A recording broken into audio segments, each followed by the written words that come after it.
আমি একবার সিলেটের মাহফিলে গেলাম। আমার আগে যিনি আলোচনা করেছেন অন্ধ এক হাফেজ সাহেব, যার দুইটা চোখ নাই। কি নাই? কথা বলিয়েন, কি নাই? চোখ নাই। দুইজন একসাথে খাইতে বসলাম, হঠাৎ করে বিদ্যুৎ চলে গেল। মাহফিল কমিটির ভাইদেরকে বললাম, বাজানো তাড়াতাড়ি বিদ্যুতের ব্যবস্থা করেন। ওই অন্ধ হাফেজ সাহেব চিৎকার মেরে বলে, হুজুর কারেন্ট গেল, মাত্র 1 মিনিট হলো না, আপনার সহ্য হলো না? কিন্তু আমার দিকে একটু তাকায়া দেখেন হুজুর, আজকে 52টা বছর পর্যন্ত আমার চোখের মধ্যে কোনো আলো নাই। আমি দুনিয়ার আলো বাতাস আমি দেখতে পারি না, অথচ কারেন্ট চলে গেছে, 1 মিনিট হলো না, আপনাদের সহ্য হলো না। কিন্তু আজকে 52টা বছর পর্যন্ত আমার চোখের মধ্যে কোনো আলো নাই, আমি কিভাবে থাকি? আল্লাহু আকবার। ওই অন্ধ হাফেজ সাহেব বলে উঠল, হুজুর যেই মা দুঃখিনী আমাকে জন্ম দিয়েছে, বাজানো যেই মা সন্তান ভূমিষ্ঠ করায়, সেই মা বুঝে সন্তান ভূমিষ্ঠ করাইতে কত কষ্ট। কথা কোন ঠিক না বেঠি?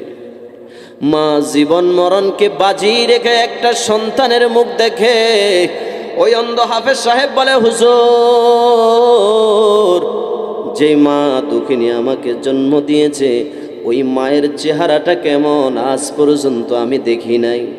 শুধু তাই নয়, যে বাবা মাথার গাম ফায়ে ফেলে নিজের শরীরের রক্তকে পানি করে মেঘে ভিজে রৌদ্রে পড়িয়ে আমাকে মানুষের মতো মানুষ করেছে, সেই বাবার চেহারাটা কত সুন্দর হুজুর আজ পর্যন্ত আমি দেখি নাই।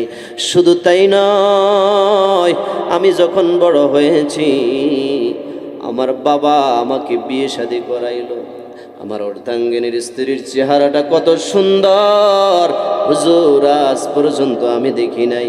আমার বিয়ের কয়েক বছর পরে আমার সন্তান আদি হয়েছে, হুজুর আমার সন্তান আদির ছেলে মেয়ের চেহারাটা কত সুন্দর, চেহারাটা কেমন আজ পর্যন্ত আমি দেখি নাই। শুধু তাই নয় হুজুর, যে আল্লাহ আসমান বানাইছে জমিন বানাইছে, এই আসমান জমিন কত সুন্দর আজ পর্যন্ত আমি দেখি নাই। যে আল্লাহ আমারে বানাইছে, আয়নার সামনে দাঁড়ায়া কোনোদিন আমার চেহারাটা কালো না সুন্দর আজ পর্যন্ত আমি দেখি নাই। তবে হুজুর মালিকের প্রতি আমি বেজার না, মালিকের প্রতি আমি 16 আনা খুশি আছি। জোরে জোরে কোন সুবহানাল্লাহ। কি না? বেজার না, মালিকের প্রতি কি আছে? খুশি আছে।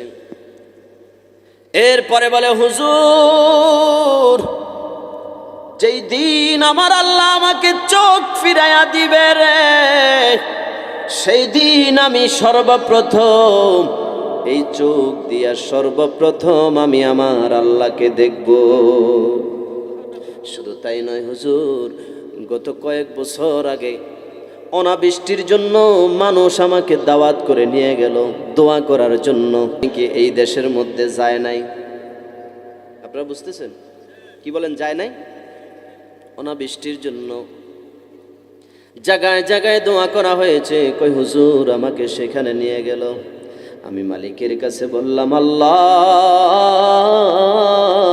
গো, দুনিয়াতে কত জালেম রে তুমি চোখ দিলা, কত চোর বদমাশ সন্ত্রাস মাস্তান চাঁদাবাজার রে তুমি চোখ দিলা, কিন্তু আমারে তুমি চোখ দিলা না। এই চোখ দিয়া তারা দুনিয়ার কত আজে বাজে জায়েজ না জায়েজ জিনিস দেখে। ও মালিক, আমি এই চোখের গুনাহ থেকে নিজকে বাঁচায়া রাখলাম, এই চোখ দিয়ে কোনোদিন আমি গুনাহ করি নাই।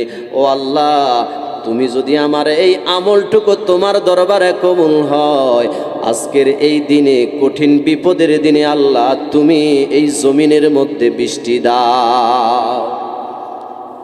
অন্ধ হাফেজ সাহেব বলল, হুজুর কিছুক্ষণ পর আমি তাকায়া দেখলাম জমিনের মধ্যে ফোটায় ফোটায় বৃষ্টি আরম্ভ হলো। আল্লাহু আকবার। ও বন্ধুরে, এই জন্য সব সময় আমরা কার প্রশংসা করব? আরো জোরে বলেন কার?